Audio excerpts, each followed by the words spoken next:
Une mission des Nations Unies séjourne actuellement en Guinée pour évaluer le processus électoral dans le cadre de la transition en cours. Le mercredi 4 juin 2025, elle a rencontré le Conseil national de la transition pour échanger sur la situation sociopolitique du pays. Les discussions ont porté sur les prochaines échéances électorales, notamment le référendum constitutionnel prévu le 21 septembre 2025.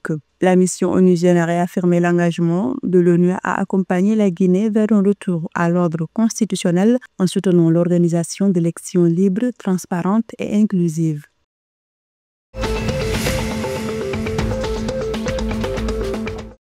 Au Sénégal, la production nationale de pétrole et de gaz issus du champ offshore de Sangomar se maintient à un rythme soutenu selon le rapport mensuel du ministère de l'Énergie, du Pétrole et des Mines. Les trois pôles stratégiques du secteur Sangomar, GTA et Gadiaga restent au cœur de la dynamique énergétique nationale. En mai 2025, la production du champ de Sangomar a permis l'exportation de 3 cargaisons de pétrole brut, totalisant un volume de 2,92 millions de barils. Les prévisions de production pour l'année demeurent inchangées avec un objectif fixé à 30,53 millions de barils.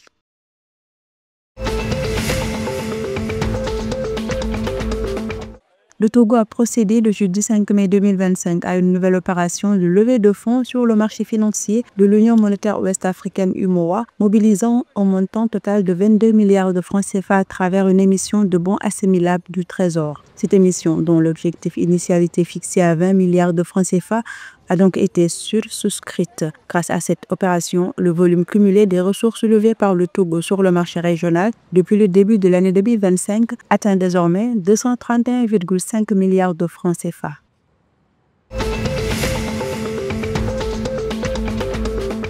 Dans le but de renforcer la transparence et l'efficacité dans l'analyse des candidatures journalistiques, le ministère de la Communication, des Arts et du Tourisme du Burkina Faso a officiellement installé le jeudi 5 juin 2025 à Ouagadougou le comité technique de délivrance de la carte de la presse et du laissez-passer. Composé de 12 membres, ce comité est chargé d'examiner et de valider les dossiers des journalistes et aspirants au métier pour l'obtention de ces documents professionnels.